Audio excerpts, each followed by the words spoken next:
hate going on dates. Why do I want to be with someone, but I don't want to talk to anyone. We're about to go on a date and I'm going to report back. It's going well. We kissed, but I know he's a fucker. I know. Wow, women are just so socially awkward nowadays, and even when they have a good thing and it's going well, even at the end of the night, I know he's one of those effers. I know he's one. It's just like, dang, like enjoy the moment. Like she's going to regret these days that she went on these dates when she was still getting dates. When they get cut off, when the faucet stops and we turn off the tap, a lot of these women, dog, they're gonna be out here like I can't get a date, like itching like a fiend. You get what I'm saying? It's crazy. Just like Reggie the crackhead, like she gonna be just like him. And it's just like, man, it just goes to show you these women don't know what the hell they're doing, and they're so socially awkward. Going back out into the dating world, like casually dating people after being in a long-term relationship is wild, because I was in a 10-year relationship and then I went back out into the dating world, and like it's so perplexing, it's so confusing that someone's not in love with you. And I know I'm delusional, hear me out.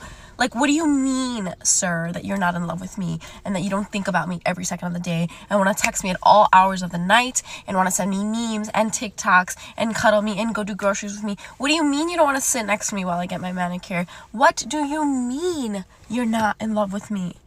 And it's like, you're so used to someone being in love with you that you don't understand how someone that you're talking to is not. Like, you forget that you don't know this person and they don't know you like that. And girl, they're not going to be in love with you automatically. That shit takes time. It's wild. Like, what do you mean, Pookie? What do you mean you're not in love with me? Love me. The answer is hell no.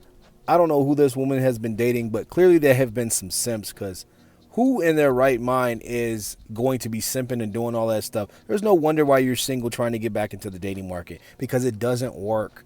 You know what I'm saying? When man is damn near worshiping and putting a woman on a pedestal and saying, I'm thinking about you that kills over time.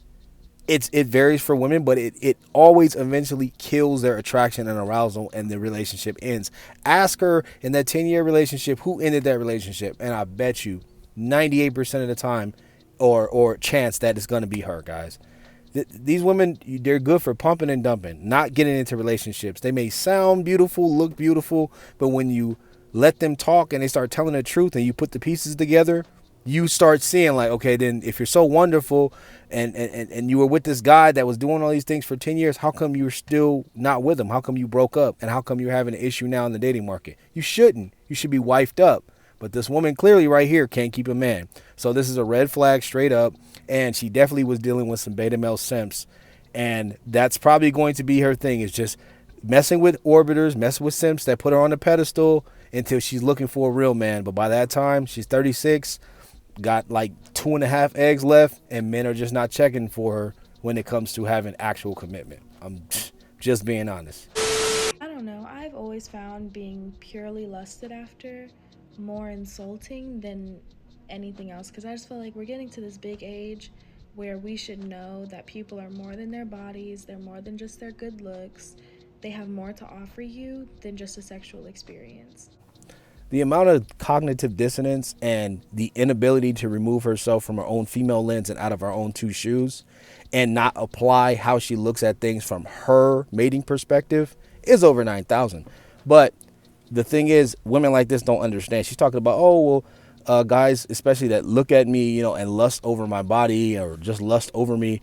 That's the thing, especially in 2024. 9 times out of 10, a lot of you women have more bodies than the cemetery. So guys are going to treat you as such. You just got to understand it comes with the rules. But women like you think you're so special and you have this pretty privilege. Men are still going to do that. And all the other stuff that you're probably about to mention, men probably don't care about. So let's keep going.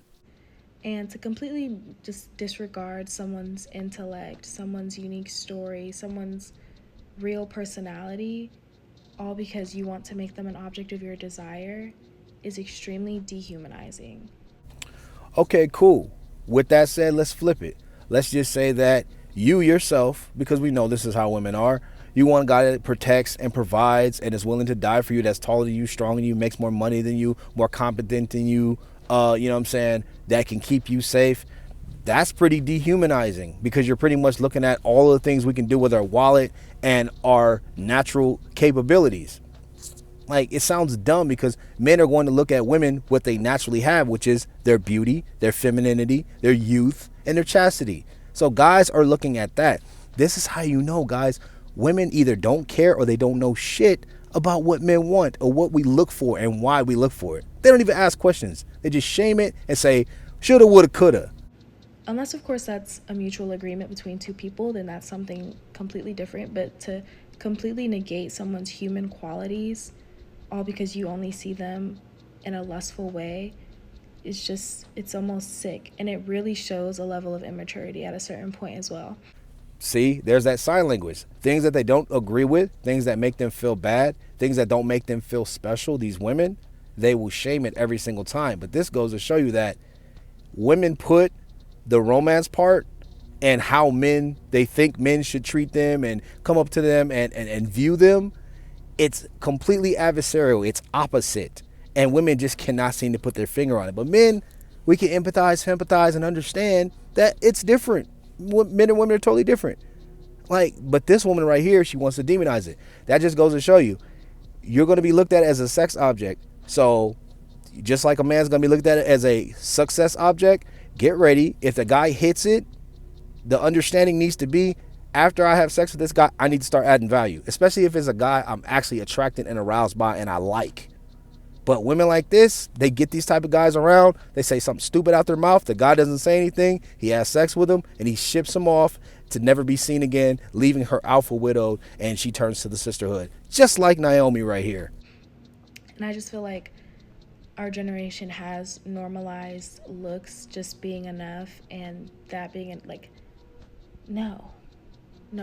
People are more than that. We're the most complex creatures. Like, any animal can hump and bump, but what really sets humans apart is our ability to deeply get to know each other and ourselves. See, this is how I know that you're talking about men, and this is where you fucked up. The thing is, men aren't going to try to get to know you unless sex is involved, because men only deal with women for sexual access. It's that simple. And women only deal with men for protection, provisioning, and providing. And women are very much so smarter than men with dealing with them, because they only will deal with men that add value. Men will deal with women that don't have any value, because we don't value the same things. So you're just trying to put a circle peg in a triangular hole, and it does not fit, because what you're saying is would, could, and should, and it doesn't matter. It's what is. And what is men are only going to look at you for sexual attraction. That's our biology. We want sex, right? Men want sex. I don't know why women want to act like this. And women want relationships. So that's just how it is. We don't sit around and complain all day about how you look at us for a wallet. We don't complain. But for some reason, women want to change how our biology works and change it to fit them. But it doesn't matter. It doesn't work. You're not God. So to just negate that experience all because you only have one intention, it's just like and it's insulting, and it's extremely underwhelming. I don't know, I just feel like at a certain point you got to grow out of that. It really shows a level of immaturity. Like, you just need to understand, you're not special, and you're not going to be able to change anybody's minds. And you can shame it, call it immature, call it every name in the book. The point is, men are going to be men, and that's just how our biology is. And you're going to be how you are as a female in your female biology. We don't sit around and complain and say, it should be like this and it should be like this. No, we figure out what it is, and we figure out how to get it. That's just how it is, man. Like, I don't know why women get so upset. It's like, you're not that special. That's the thing. They get too much attention from simps, orbiters, and beta males that they really think that they're that special. Like, I'd have had women that look exactly like you to a prototype, to a T, and y'all all go out the same way, which is early, because you guys never last in the dating market. You guys expire very fast because you never get the guy that you want. You never get the babies. You never get the kids, and you never get the commitment because you don't know how to be a wife. You don't know what it takes. All you know how to do is be a hot girl. And a lot of you women that say, oh, well, I'm pure and I'm this, I'm that. Y'all not pure, because all it takes, we know as men, because we study this and we study women, we pay attention, listen, and understand. And we all know that all it takes is one heartbreak, and women are never the same. So how else do they get this feminist propaganda? It don't just come out the sky. It don't just come out of the air. What actually happens is these women, they run to the sisterhood. They get plugged up to the ChatGPT bot, and they start spitting out this propaganda. That's how they get brainwashed. And then they just waste their valued best prime years. And then they cry about it later. So I'm just going to leave you with Miss Naomi with this. You're not special. And I don't say it just to be saying, oh, you're not special because, you know, I'm jealous or some shit, or I can't get a woman like you. Like, I've had chicks like you back in the 2000s, bro. Like, they still make you everywhere around the world. But I'm just saying it because too many simps have pumped your head up. But I'm just here to tell you, not today, not going to happen, not on my watch. So I'll leave you with this clip. You ain't special. No, girl, you ain't special. No. Y'all all require the same shit that ain't special. You ain't special. Fighting for the medal. Girl, it's levels. Just know